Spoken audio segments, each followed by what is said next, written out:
Hello students, welcome back to my channel. So students, आज इस video में हम पढ़ने जा रहे हैं sociology of education, its concept and theoretical perspectives. So इस वीडियो में हम जानेंगे सोशियोलॉजी ऑफ एजुकेशन क्या होता है, इसका कॉन्सेप्ट क्या है, इसका मीनिंग क्या है, और साथ ही साथ इसकी कुछ डेफिनेशन के बारे में हम डिस्कस करेंगे। सो चलिए स्टार्ट करते हैं। So no human being on this earth lives in isolation for long as we are social beings and we have to stay together। देखिए, इस पूरी अर्थ पर हमें इंसान हैं और हम अकेले नहीं रह सकते। हमें हमेशा किसी ना किसी के साथ ये जो लाइफ है हमें अपने आप से सरवाइव करना पड़ता है। So every new day brings up new techniques to bring the human beings closer, like mobile phone, emails etcetera. तो हर दिन कुछ ना कुछ नई टेक्नोलॉजी आ रही है, नई टेक्निक्स आ रही है जिससे हम एक दूसरे के साथ कनेक्ट रहते हैं, जुड़े रहते हैं। So in the words of Ross, individually is of no value and personality is meaningless term a part of social environment. तो रॉस के अकॉर्डिंग अगर कोई एक इंडिविजुअल है जो अकेला रह रहा है, उसकी कोई वैल्यू नहीं है, उसकी पर्सनैलिटी मीनिंगलेस है जब तक कि वो सोसाइटी में नहीं रहता। So man lives in the society, acquires socialization through his contact with his family, relatives, neighbors and friends। तो जो एक मैन है इस सोसाइटी में रहता है, अपने आप में सोशलाइजेशन के प्रोसेस के थ्रू चीज़ों को एक्वायर करता है। किस तरह से?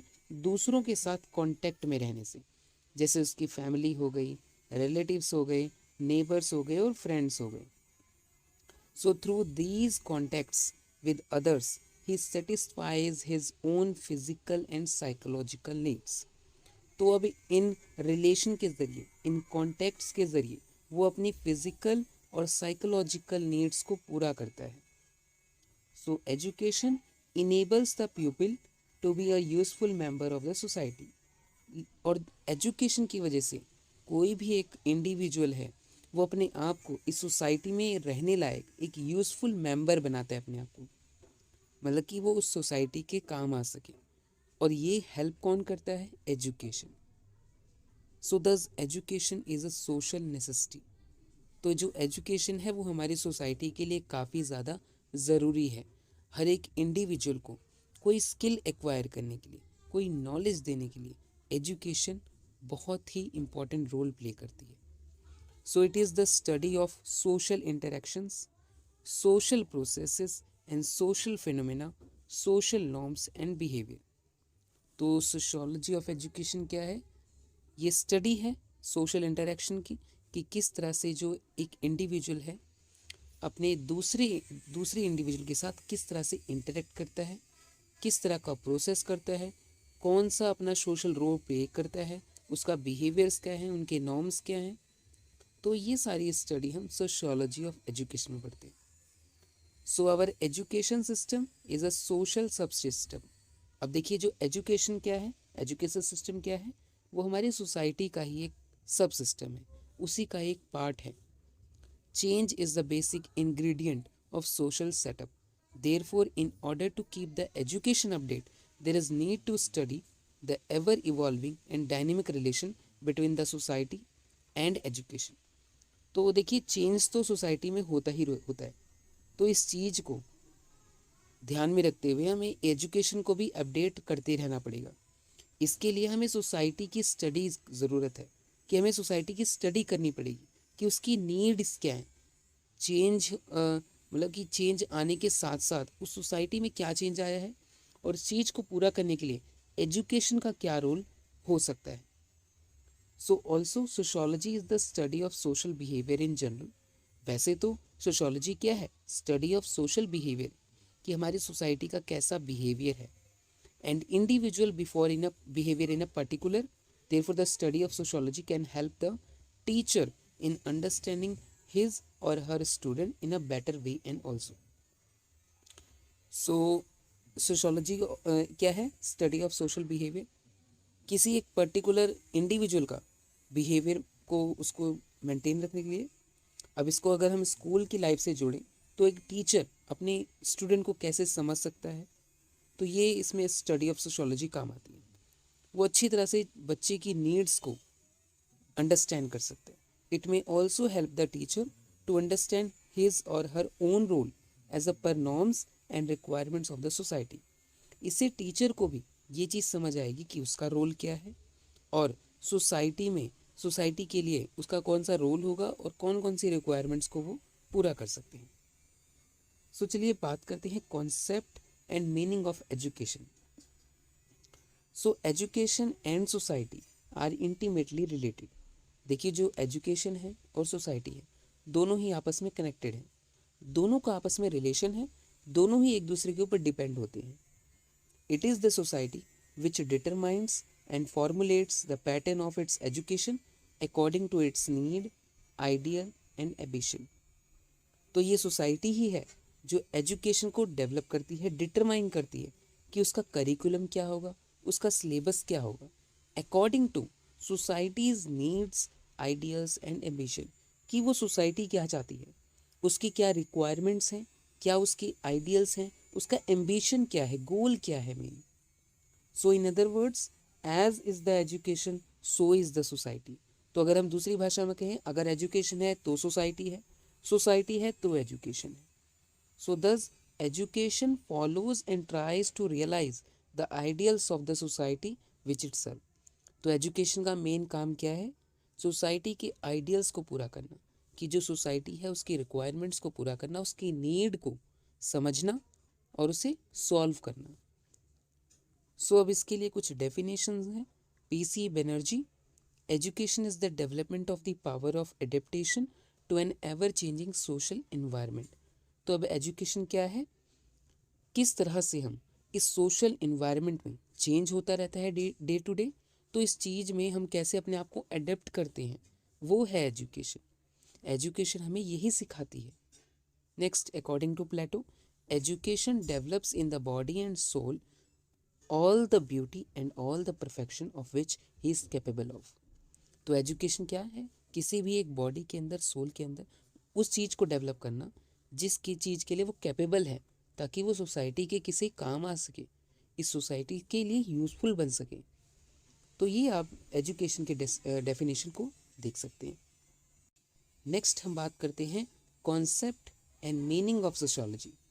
अभी हमने जस्ट सोशियोलॉजी ऑफ एजुकेशन का एक इंट्रोडक्शन लिया और हमने देखा एजुकेशन का क्या मतलब है और सोसाइटी के साथ उसका क्या लिंक है। अब हम देखेंगे सोशियोलॉजी, एक इंडिविजुअल, एक पर्टिकुलर वे में सोशियोलॉजी का मीनिंग क्या है, इसका कॉन्सेप्ट क्या है। So it is of paramount importance to define sociology before defining sociology of education. तो सोशियोलॉजी ऑफ एजुकेशन को देखने से पहले, क्योंकि हमें इस चीज़ सोशियोलॉजी को एजुकेशन के साथ लिंक करना है, सबसे पहले हमें समझना होगा सोशियोलॉजी क्या होती है, इसका कॉन्सेप्ट क्या है, इसका मीनिंग क्या है। This is because sociology is related to sociology of education, क्योंकि जो सोशियोलॉजी है उसका लिंक है सोशियोलॉजी ऑफ एजुकेशन से।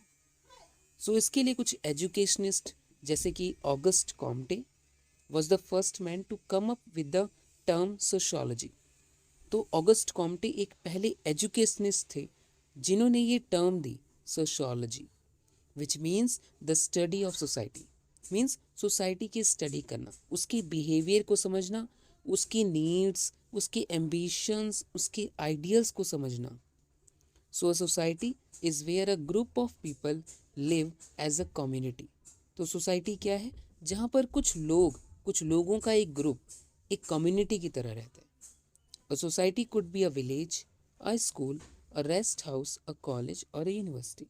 अब वो सोसाइटी किसी भी तरह की हो सकती है, चाहे वो एक गांव हो, चाहे वो स्कूल हो, चाहे वो रेस्ट हाउस हो, चाहे वो एक कॉलेज हो या यूनिवर्सिटी हो। उन सारी ही चीज़ों को हम सोसाइटी ही कहेंगे, क्योंकि सभी के अपने अपने कुछ नॉर्म्स हैं, कुछ वैल्यूज़ हैं, उनका बिहेवियर अलग है, उनका इंटरेक्शंस अलग है, उनकी एम्बिशंस अलग हैं। So all these units of society mentioned are part of the human beings and their social environment। तो ये सारी चीज़ें, village, school, rest house, college, university, ये उस सोसाइटी का ही यूनिट है और इनका जो इन्वायरमेंट है वो उसी का ही एक पार्ट है। So human beings belong to different groups where socialization take place and they have influence on other. तो ह्यूमन बींग्स अलग अलग ग्रुप से आते हैं, उनका जो सोशलाइजेशन है वो भी अलग तरीके से होता है, उनका उस सोसाइटी का इफ़ेक्ट पड़ता है उनके ऊपर कि उस सोसाइटी के नॉर्म्स और वैल्यूज़ क्या होंगी, उसका इफ़ेक्ट उन लोगों पर पड़ेगा. सो अब एजुकेशनिस्ट की माने उनका क्या कहना था इसके लिए. सो पहले है ऑगस्ट कॉम्टे इन 1798. इन्होंने इलेबोरेट किया इसका मीनिंग, हमें समझाने की कोशिश की कि सोशोलॉजी क्या है. So sociology is the study of social order और स्टेबिलिटी एंड चेंज और progress of the society and its social system और इंस्टीट्यूशन. तो इन्होंने क्या कहा कि जो सोशोलॉजी है वो सोशल ऑर्डर की स्टडी है. मीन्स किस तरह से हम इस सोसाइटी के ऑर्डर को मेंटेन कर सकते हैं, इसमें स्टेबिलिटी ला सकते हैं और लोगों की, इंडिविजुअल की नीड्स के अकॉर्डिंग इसमें प्रोग्रेस कर सकते हैं, चेंज ला सकते हैं. एंड इट्स सोशल सिस्टम और institution. So Comte looks at interaction and interdependence among social institution and society. तो इन्होंने मेन बात की इंटरेक्शन की, किसके बीच में, सोशल इंस्टीट्यूशंस के बीच में और सोसाइटी के बीच में.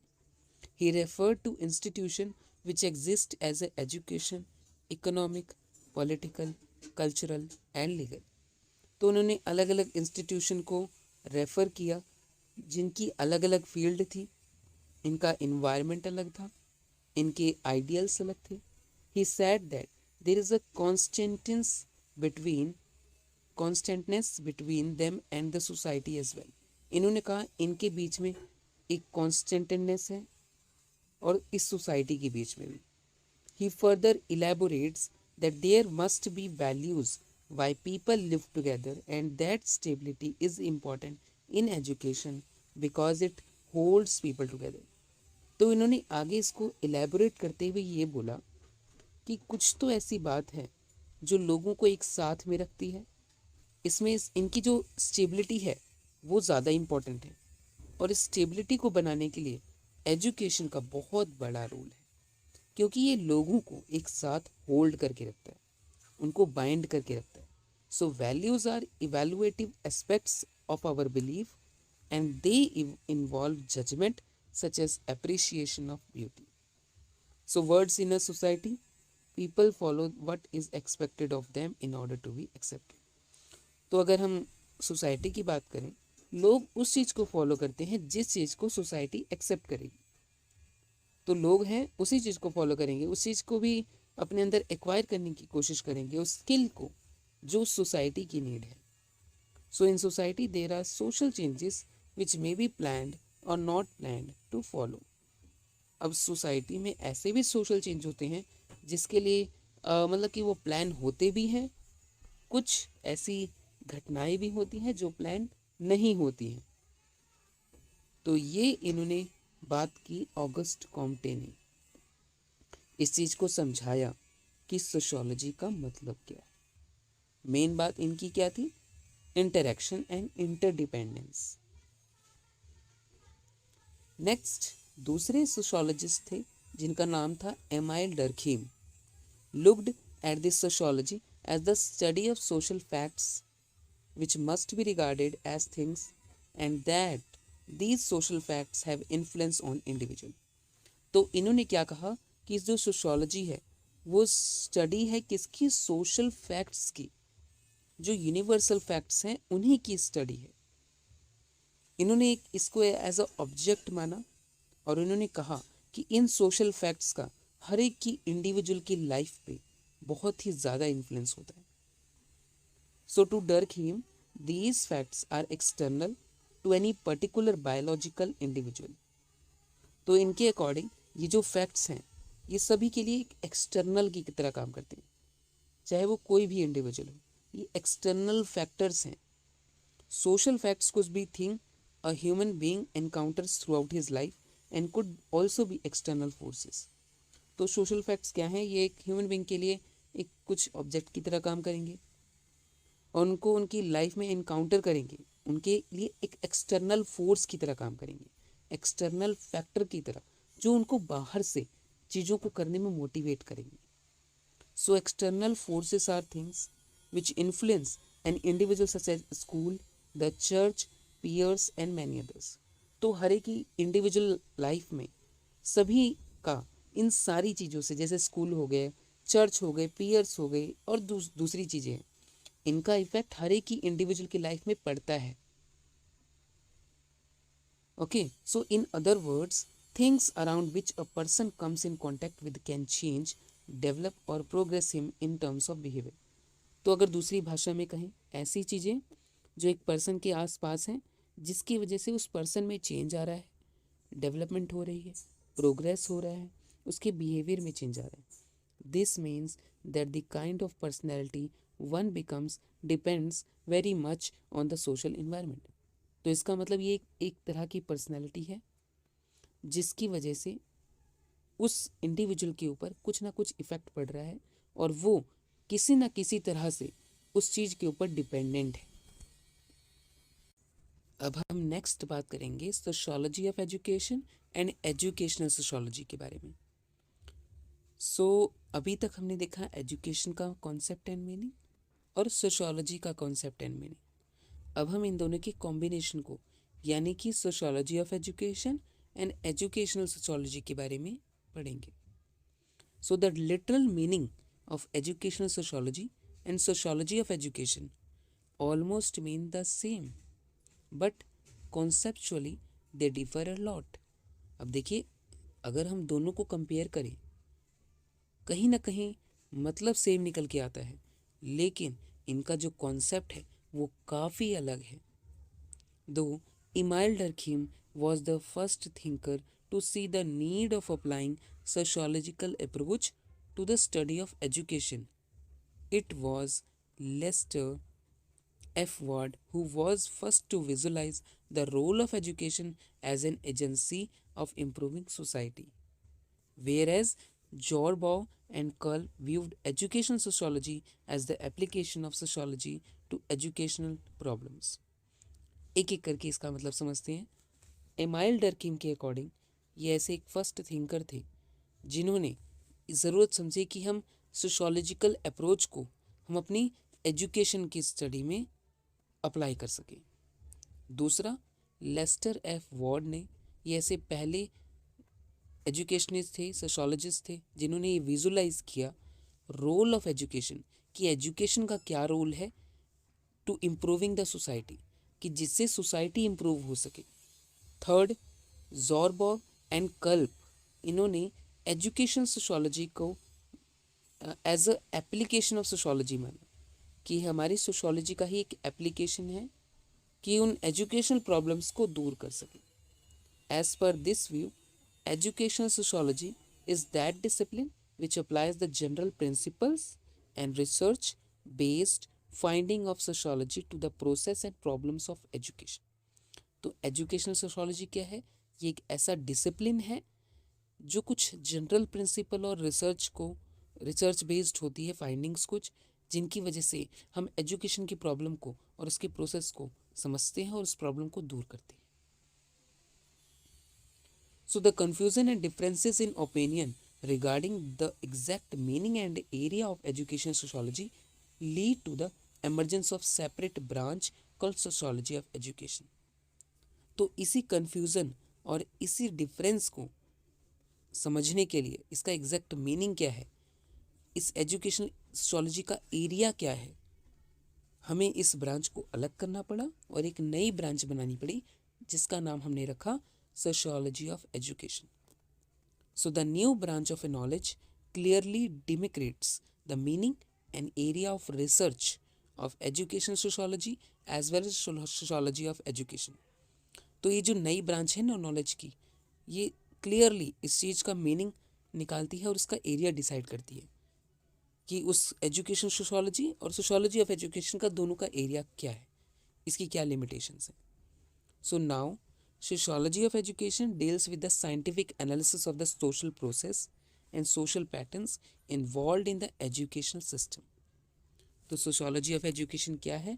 ये डील करती है कि हमारी एजुकेशनल सिस्टम में कि उसका पैटर्न क्या है, उसका प्रोसेस क्या है, उसका साइंटिफिक एनालिसिस करना। तो ये काम किसका है? सोशियोलॉजी ऑफ एजुकेशन का। उस प्रोसेस को समझना, उसके पैटर्न को समझना, उसके पैटर्न को स्टडी करना, ये काम किसका है? सोशियोलॉजी ऑफ एजुकेशन का। So in short, it is a store of knowledge about education, social life and relationship between two. तो सोशियोलॉजी ऑफ एजुकेशन क्या है? दोनों की नॉलेज रखना, इनके बीच का रिलेशनशिप समझाना और समझना, इसके पैटर्न को समझना। It provides us a sociological theory of education which is based on various analytical studies of interaction between education and society। तो हमें ये एक थियोरेटिकल व्यू देता है कि एजुकेशन और सोसाइटी के बीच में जो इंटरेक्शन है, इनका रिलेशनशिप क्या है, किस तरह से एजुकेशन सोसाइटी के साथ बिल्कुल ही कनेक्ट है। इस चीज़ को कौन समझाता है? Sociology of education. And in other words, educational sociology is viewed as the branch of knowledge which is concerned with the preparation of educators for delivering their future tasks and with the planning of educational activities। और educational sociology क्या है? ये knowledge की वो branch है जिसका main concern क्या होता है? एजुकेटर की प्रिपरेशन से, ताकि वो अपने फ्यूचर टास्कों को डिलीवर कर सके और एजुकेशनल एक्टिविटीज़ को प्लानिंग कर सके। So basically it is concerned with the application of sociology to educational process। बस ये किसी तरह की एक एप्लीकेशन है हमारी सोसाइटी की, हमारी सोशियोलॉजी की, उस एजुकेशनल प्रोसेस के लिए। So different thinkers have attached different meaning to two terms. तो अब अलग अलग थिंकर्स हैं जिन्होंने इसका अलग अलग मतलब निकाला है। So Emile Durkheim, who is regarded as the father of sociology of education. Emile Durkheim को हम father of sociology of education कहते हैं।